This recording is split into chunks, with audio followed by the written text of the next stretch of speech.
So Commissioner Mohammed? Okay. And I'm sorry, sir, who? And I'm not on the list. I'm just here in support of Muhammad. Okay. It's not on the list because we didn't get notified. That's why. Okay. And then is Commissioner Hannah Baker here? Okay.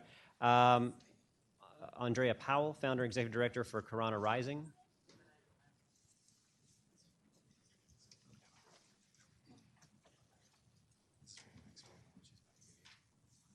Okay.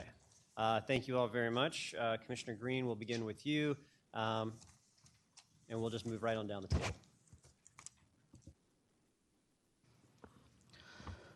Good afternoon, Chairman Allen, Councilmember Grosso, and other members of the committee that are not present. My name is Anthony Lorenzo Green, Advisory Neighborhood Commissioner for Single Member District 7C04. I represent part of the Deanwood community, which borders Eastern Ave, which is an area in our community that has long been, since I was a child, known for sex work. And I'm proud DC native, so I just definitely want to put that out there because Deanwood is a community that I was raised in, and sex work has been a constant conversation in our community for decades. This isn't something that happened overnight. This is something that many members of our community have been grappling with because we have family members who are involved in sex work. We have neighbors that we've known and grew up with who are involved in sex work. We also see a large population of Black and brown trans women who are not receiving the resources necessary or facing many barriers in their life that we constantly talk about every day down here at the council and in our communities, who are not getting the support and the necessary resources needed to uplift themselves, while also trying to play referee with some of our community members who feel that the way to address this concern that has been raised is with violent acts. It was just a few months ago when Merrill Bowser and PG County Executive Angela Alsobrooks did a walkthrough of Eastern Ave. If you ask many members of my community, they would say it was a dog and pony show. Because we all know that there is underinvestment in resources in Black and brown communities. And we're seeing, again, a cycle of young Black youth going into the sex trade because of barriers to housing, to barriers to mental health services, and abuses in the home from family members. We heard earlier today from a member of the faith community who talked about let's work together and why we having lawlessness in our communities. And I have to tell him and other pastors, how can we ever talk about lawlessness when it's Black young boys like myself who have been pushed out of the churches when they were young? You push them into our streets, and then their only opportunity to make money and feed themselves is street-based sex work. Well, we always hear from our neighbors who look out their blinds and complain, why is this here? And I have to remind them they're here because of the way our society is set up and how we don't give opportunities to Black boys and Black young men and to Black women, Black and brown women who are trying to feed themselves but are forced with these hard choices out of survival. This is real life. I have ANC colleagues who don't want to have that conversation. I have ANC colleagues in my own community who won't even go near Eastern Ave. I have no problem walking up Eastern Ave because I grew up around here. It's my life. But if we want to keep having leaders who want to act like they want to speak for us, at the very least, go talk to the people that we're speaking about. Let's have community conversations around these deep concerns that we all have about the survival of Black and brown people in our neighborhoods, especially east of the river. When instead we get shame and ridicule. We get faith leaders and folks with titles who claim they know what's best for us. But when we sit in the rooms and we have these conversations, I'm seeing one thing that gives me inspiration is we are starting to see, especially over in Deanwood, where neighbors are starting to ask themselves the question, what more can we do? Because what we've been doing for decades has not produced the results that we wanted. We've seen too many incidents of police officers, especially from 6D, engaging in sex acts with sex workers on Eastern Ave. And they're using that to prevent arrest. They're telling you, I will not arrest you today if you do this for me. Just recently, at the end of 2018, there was a PG County officer and a DC police officer. The PG County officer took a plea deal. The DC officer, I don't even know his name yet. The only thing I've heard that he's on no contact status. And this is a string of police officers that we have empowered with the status quo, because the status quo has created conditions where no one is safe in our community, where we gave police officers more power and basically made them the pimps. That's the conditions the status quo has made. The conversations that we've been sitting in church pews for ages with a panel of police officers today, where I'm sitting on the panel and I have to look at my neighbors and say, what you've been asking for decades has never worked. It's time for a change. That's why I'm in full support of this bill. Right. Thank you, Commissioner. And I'm sorry, Commissioner, I didn't catch your last name. Christopher is the first name. Commissioner Hawthorn. Last name Hawthorn. Hawthorn, thank you. I can't say whether I'm supportive of this bill or not supportive of this bill for the simple fact that most of Ward 8, some of my great leaders that are there, as I've said before, have not been informed of your hearing on this matter. And we would have loved to have that opportunity to speak on it, because we have some that are for this bill and you have some that are against this bill. I can't really say what my stance will be on this bill based on the fact that I've never gotten the information. But I will say this. With respect to the priorities in this city, the reason why you're having issues like this today is because we failing to prioritize in the right way in the Black and brown communities.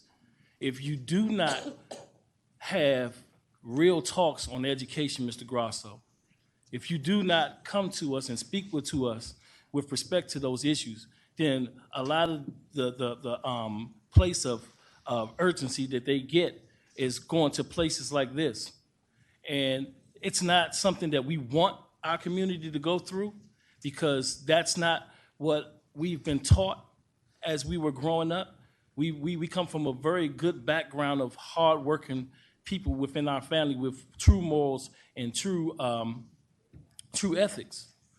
And if we don't get control of the things, then you're going to see bills like this that come up. And unfortunately, this is not something that I want to involve myself in, for the simple fact that there are some right that they have a right to offer, to argue, and there are some issues that are wrong because there are different mixed up combinations which led to them going down that path.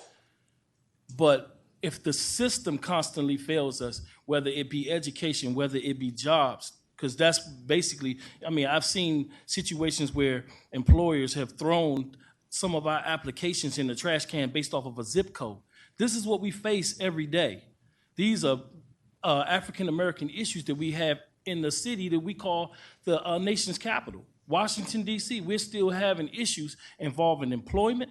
We're having issues involving not only employment, but even getting hospital needs over there. We have a hospital over there that we can't even take care of some of the people. And if a catastrophic situation hit us like Hurricane Katrina, hit us over there, we have no hospital to service or triage those people, and we be looking at thousands of deaths because we cannot prioritize as a council. And I'm not just talking about you guys, the mayor too.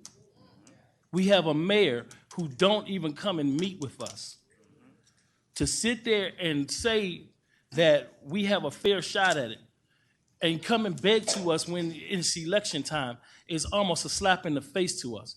And that's all I have to say on this matter. But I do want to let you know that, you know, if we're looking at one situation where they're forced into, what if the drug dealers who are peddling K2 to our kids come up and unify and say, hey, we have no other way of making a living other than to peddle K2? Right. The reason why that is so is because we have not offered any of these people the opportunity to even work in our own government entities.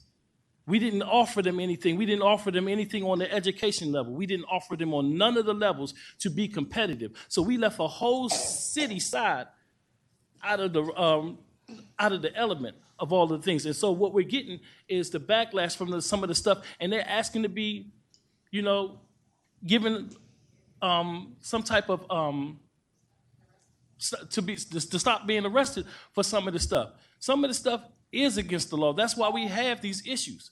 But until we address the real issues, you cannot address a code with just Tylenol because that only treats the symptoms. We're looking for a cure, and that's what we're looking for with regard to our city. We're looking for a cure for some of the things that we've been begging for a long time in our communities. Thank you. Thank you, Commissioner Hawthorn. Commissioner Muhammad. Good afternoon, Councilman Allen. And I want to say to all of the council members that may be watching this hearing, I actually detest that I have to sit here today to even discuss this. My name is Commissioner Holly Muhammad. I am a Ward 8 resident. I'm a 5-term ANC commissioner in Ward 8. I am here today because I totally oppose this bill. I'm very angry, and I've been tweeting Councilman Grosso, and I'm very angry, not only at the bill, but what has happened around it. So you say, I read your article, I read your quotes, and you claim this is to protect Black and brown girls, that you have no idea. You have no knowledge of Black and brown girls. You are an at-large council member. I've never seen you in Ward 8. I've never seen you in Ward 8. I have a school that has just been built. You are the chairman of the education committee. I have a school that's just been built, and we fought like hell to stop that school main entrance from being directly across from a liquor store, and we couldn't even get you to support that. So why don't you stay in your lane? I don't know who put you on this. There were people that came here today that said they voted for you. I did not, because I knew what we would get. The people that put you here because we put people in these council seats to develop legislation that will help us have a better quality of life in our neighborhoods. We don't put you here to destroy the legislation that's already there. If you want to improve it, fine, but we're not asking you to destroy legislation that protects us from drive-by shootings. We're not asking you to destroy legislation that prevents prostitution in our neighborhoods. I have single member District 8A01. Minnesota Avenue Southeast is a main thoroughfare in that single member district. And I have prostitution all up and down that street. We have prostitution behind the residents' homes. These are homeowners, tax-paying homeowners that many of you represent if you're at large. So I hope you're all listening. We are totally against this. Right now, we have prostitution going on in these abandoned vehicles that we can't seem to get removed from our neighborhood. When I had a neighborhood cleanup in July, we had children with us because we want to teach our children how to keep their neighborhoods clean, how to respect their neighborhoods. And we're going around picking up trash. I was able to get people who don't even live in my single member district to come and clean it up. And there would use condoms all in the trash, all in the tree boxes. When we're going all in up in alleys and things, they're all in the side of the street. These are the streets that our children walk up and down going to school. This is what they're passing. So these are some of the things that you should be concerned about, instead of out here on something that you have nothing to do with, and you say, oh, well, I didn't create the bill, they brought it to me. So let me ask you this question. If the drug dealers decide, oh, well, we don't want to be criminalized for drive-by shootings, and they bring you a bill, are you going to support that also? I know you don't have an answer, but we got an answer for you because you're up for re-election. All right. Now, I came here to speak to you almost directly. I had a passionate conversation with your co-sponsors because I couldn't understand how they even became part of this. I love Councilman Robert White, but I've already told him that the residents in Ward 8 do not want this mess. Don't bring us this mess, okay? The homeowners don't want it. The taxpayers don't want it. We don't want prostitution in vacant cars behind homes that we're told, oh, there's nothing we can do about it because we can't make them leave. They have rights. Well, what rights do the residents have? What rights do they have to keep their neighborhoods clean, behind their homes clean? What rights do they have? Can somebody help me understand that? Okay. Let me finish. Thank you, Commissioner. No, I'm not finished, sir. Well, your time is up. Well, let me say, like I said, we got an answer for you at the polls, and I would like for all of the other council people to understand, this is not something we need in this district. Okay. We got 1 in 3 houses in the district that cost over $1 million. Thank you, We got Commissioner. 3-bedroom apartments that cost $10,000 a month. This bill is not to protect black and brown girls. This bill is to allow white men access to those black Okay. and brown Thank you, girls. Commissioner. That is what this bill is for. Thank And you, we Commissioner. want you guys to shut it down and never Commissioner, bring it back up Commissioner, again. Thank you. All praise. All right, Ms. Powell. Hi, good afternoon, council members, Chairman Allen. So we're here today to talk about the Community Safety and Health Amendment Act of 2019. I'm going to back up a bit and try to contextualize how we got to this conversation.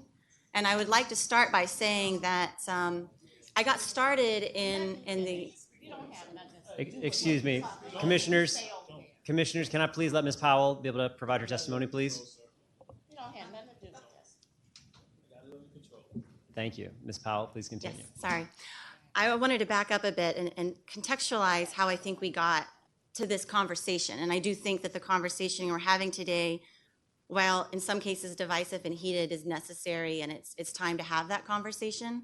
I was 22 when I first started my first nonprofit, Fair Girls, and the inspiration came from when I was 17. And many of us here today have talked about Germany being a model country or not a model country, looking at the issue of prostitution and trafficking. Well, I went to school in Germany, and I would walk by those mega brothels. And I would see these women, sometimes girls my age, with bruises up and down, and I would see the police walking by. And I was a naive Texas kid asking my German friends. I'm sorry to Yes, interrupt ma'am. real fast. Commissioner, I'm sorry that when you're speaking, it's getting picked up on the microphone. So if you could please stop. We'll come back with some questions, I hope, in a little bit. Thank you, Ms. Powell. Thank you. So that is how I got my beginning in understanding just how brutal and how violent prostitution was generally. And so I know some people are going to disagree with this, but I'm going somewhere with this. So I started Fair Girls with the idea that sex trafficking and prostitution were completely interrelated. And every young woman who was coming to me was a victim of sex trafficking. So that's how my lens was developed. I was hearing about the buyers who were raping girls in hotels. I was working with the clients who no longer could have children because of what was done to their bodies. I was working with my team to build safe houses because we couldn't put our clients at Covenant House because pimps were surrounding the block. And that's no disrespect to my partners at Covenant House who do wonderful work. Along the way, though, and this is the main point I actually want to make today. Along the way, though, I also started hearing from my clients who couldn't find jobs after they exited their trafficking situations or had been in exploitative situations or commercial sex since they were teenagers and didn't know what else they were going to do. Their education didn't support a living wage, or they had children and they couldn't get childcare, and the catch-22 of getting a shelter, finding a place to stay, getting a job, it was overwhelming for them.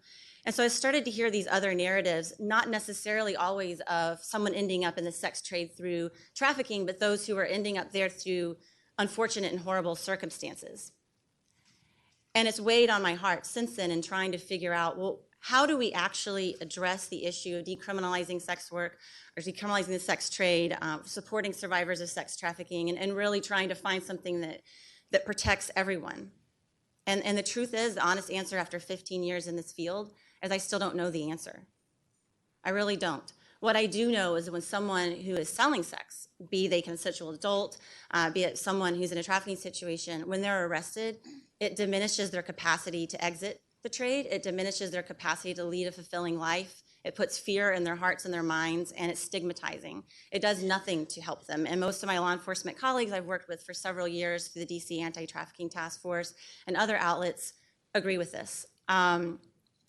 When it comes to thinking about how a situation could play out in which sex trafficking victims are continuing to be found, continuing to be supported, identified by law enforcement or by others, and I agree law enforcement should not be the only solution for someone in the sex trade who wants to exit, although the majority of the young women and girls, and I did focus exclusively on young women and girls, really came to us through law enforcement partners, through the passage of pieces of legislation like the Sex Trafficking and Minors Prevention Act that enabled law enforcement to make referrals of high-risk youth to programs such as Fair Girls, through Corona Rising, through our Hope Court program at DC Superior Court.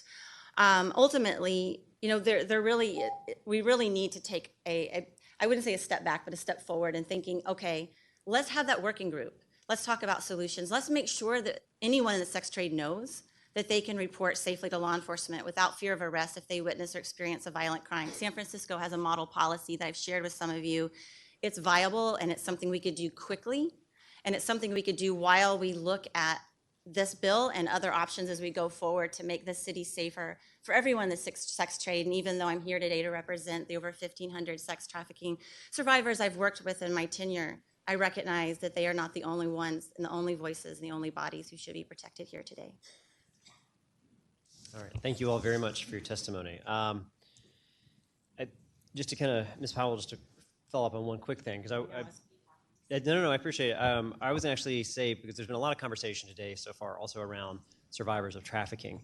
And actually, I'm not sure how well known the actions from about a year ago, where you were instrumental, Aaron Andrews and others, as we worked on the vacatur law, and just wanted to see if you wanted to give a chance just to kind of help share that, just in the context of a large conversation today has been around survivors of trafficking, and that just was an important step the district took. And didn't know if you wanted to share any experience you've had with that. Of course, my colleague Aaron can speak to that as well. Okay, there. My colleague Erin can speak to this as well, so I don't want to steal her story. But about 50% of the survivors I'd worked with when I was at Fair Girls, and many of the survivors I'm working with now at Corona Rising, had experienced arrest prior to being identified as a victim of sex trafficking. So the vacatur bill was really designed to remove those records and also enable them to go on to lead a better life. Now, ideally, we wouldn't have to have a piece of legislation like that, but we needed it, and we're very grateful that it was passed, unlike in other places and on the federal level. But the truth of the matter is that we really need to get to a place where vacatur is not needed, that we're ahead of the game. But this is a step forward, and there's many other pieces of legislation on the issue of trafficking that would make credible strides as well. Okay, thank you. And to the commissioners, to Commissioner Hawthorn, the record's going to stay open until November 1st. So I don't know, in terms of the public notice and sharing about that, I can't speak to that issue. We obviously have a good number of people that are here today, but I always want to make sure we do a good job as possible. So I'll take that feedback, but would welcome anybody's testimony. The record won't close till November 1st, so we can certainly follow up afterwards. The record closes at the close of business. The ANC meetings are in the evening, and our meeting is on that day, and we intend on submitting a resolution. We'll make sure, if you can submit it to us, we'll make sure that's a part of the official record. But Absolutely. I will say this with regard to all council members, and including the mayor. We typically don't address this, but I'm going to address it now since I have the floor and it's being publicly seen here. To keep giving last notice or no notice to a whole community, and then we don't get an opportunity to share our indifferences or our appreciation for certain things with regard to city services, with regard to important issues like this. This cannot keep on happening, because at the end of the day, I would have loved to have a lot more conversation on this matter, because there are some causes and effects that could help these people, and we did not put that out there. We didn't put our best effort as a government to get the other side of the community to speak to these issues. Yes, some of these people do come from Ward 8, but we would love to help them in a better fashion than what we're doing right now. Because right now, we're not helping them. We've got almost 200 people that are signed up to testify, and I'll tell you, there's people that are testifying in strong opposition and in strong support. So I know we're hearing a pretty wide range of opinions, perspectives on it, but we can always do better. And so I take that. We'll work on making sure we keep doing that. The piece that I wanted to just kind of reflect on, it's not a question, just more of a reflection here, because I know as commissioners you struggle with the same things as a deliberative body as we do. If the laws we have, if and this is not an if that everyone agrees to, but if one of the goals of that, and I think I heard someone say that the law is there to prevent sex work, yet sex work is taking place. If you perceive sex work to be a negative, if that's your perception on it, then the laws we have currently aren't achieving that stated goal. I also hear, because these are complex issues, and we have dug into a lot of complexity today, and we got, I don't know, 8 more hours to go. But it's these are complex issues that we wrestle with. What I've tried to do and what I've tried to ask for is that we really do it in a way that respects each other, that respects that we can come from different places, that we can come from different perspectives on this. And I think that's an important part of it. But it's okay for us to wrestle with it. It's okay for us to hold a hearing and talk about it and have strong feelings and opinions and perspectives. What I think is fundamental is that we have to respect that there are a diversity of lived experiences, and each one of those has value. And we do not diminish any of those in the process of having what can be a very tough conversation. So, can I? I only have 30 seconds left, but I'm happy to let you respond. Okay, my response to that is what I've already said to you. If we keep on playing and toying with laws that's supposed to protect the community and its moral stance on certain things, then eventually we're going to end up toying with letting everything go, and there will be a lawless DC. I'm not saying that they don't have rights and they don't have a right to argue as to what they're saying. But there are certain issues that should not come up, should not reach this issue, because we already know that once we let the floodgates out, and I'm not just talking about this, I'm talking about, look at what we did with marijuana, and now we have K2, and then we got a lot of other epidemics that's happening in the community. If you keep on allowing this type of stuff to hit your docket, to argue, to make a point, to say, hey, maybe we should repeal this law to make it better for people. I know what the real issues be. I'm asking other people to hold tight to their time, so I'm going to hold tight to my time too. Yes. The policy questions we wrestle with are, when does a law that may have been intended for something else create harm and do damage in other ways? And that's part of what we wrestle with. But let me turn to Mr. Grosso to see if you have any questions. My time is up. Mr. Grosso. Did you want to add something? Please go ahead. Yes, please. I was about to add. If you do what's in your power as to fully represent those people and give them an opportunity that has not been presented to them, such as employment, such as giving them an opportunity with better education, such as giving them better quality in life. We're talking about quality in life. These people weren't just they weren't offered prostitution. Some of them were forced into it. Mm-hmm.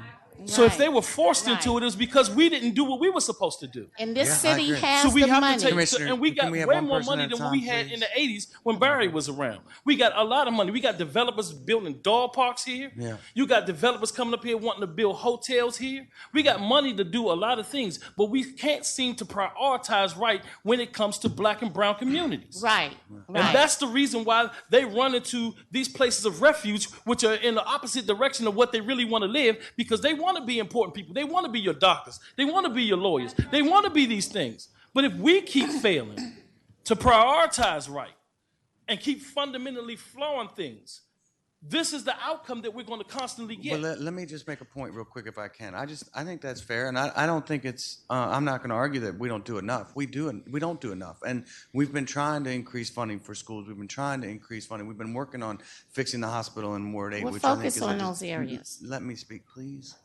Please. And the reality is, though, is that we can't snap our fingers and get rid of poverty. We can't snap our fingers and stop all the violence in this community. But what we can do, the one thing we can do, is try to not do more harm.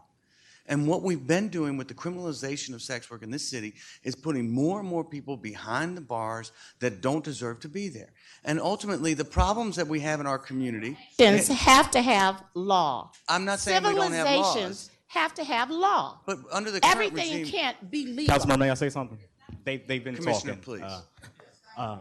First, I'll say that many sex workers in our city are members of our community. They face the same challenges that many of us have. We can't generalize and say, oh, if drug dealers say they want this, they're gonna come down here, we're gonna give it to them. Well, let me just say, for people who don't seem to listen to their own people when they speak, because when we do, people will tell us their lived experiences. Yeah, I sold drugs because. You wanna ask me? I sold drugs in high school because my family could not feed themselves, because there were days where we did not have lights on, because there were times we could not put clothes on our backs. My uncle sold drugs because he had 6 kids and he also had felonies. So when you're up there putting barriers in front of him and he can't work, or when there's layoffs at the post office and he's the first in line to go, what are you expecting people to do? When churches push people out of their churches because of their lived experiences as gay, proud black folks in our community, part of our community, grew up in our community, raised in our community, where do you expect them to go? Of course they're gonna be in front of your houses or behind your houses trying to live, because we've been ignoring them. We need decriminalization because we give too much power to those of privilege. You wanna talk about white folks? Why is it mostly black men locked up for this and not white men? There are packed Trump Hotel, all these posh hotels down here. They're not getting locked up. It's black men getting locked up. And we got people like Commissioner Muhammad who want to sit here and act like she's better than everybody else. We are real people. We live here. We have our own live experiences. And our folks deserve to be heard. That's why they pack in this room. That's why they pack in this hearing. They deserve to be heard. They're not being heard at ANCAA, but they're going to be heard by Commissioner Anthony Lorenzo Green. Trust and believe that. And we don't need a whole bunch of national folks flying in, because best believe, when it was a D.C. cop in 2013, when it was a D.C. cop trafficking young women out of an apartment building in Southeast, none of these people showed up. They didn't show up. They didn't come and protect that young black girl. They weren't here. So let's be real. Lorenzo. Let's be real. Lorenzo. You didn't show up. Commissioners. Commissioners. Be real. You're not engaged with your community. I'm not running for council. You are. No, I am a leader in my community, baby. I do the work. So I'm here representing I do the work, and I'm proud of it. I'm proud of it. I'm proud of it. But the next time you need a ride, don't ask me. All right. I'm here representing Commissioners, my single member district. This panel is going to take a break. I know they bought you out. Commissioners and the whole panel. Do the work. They bought you out. Committee's going to Do take the about work. a Ain't nobody 5-minute. brought me out. And Ladies shout and out to gentlemen. the black and brown women that came together to write this bill. Acknowledge them. Be proud of what you The did committee's going to today. take about a Be proud. 5-minute recess. So the time is now 3:05, and we're going to take a 5-minute recess to reset. Thank you. You out.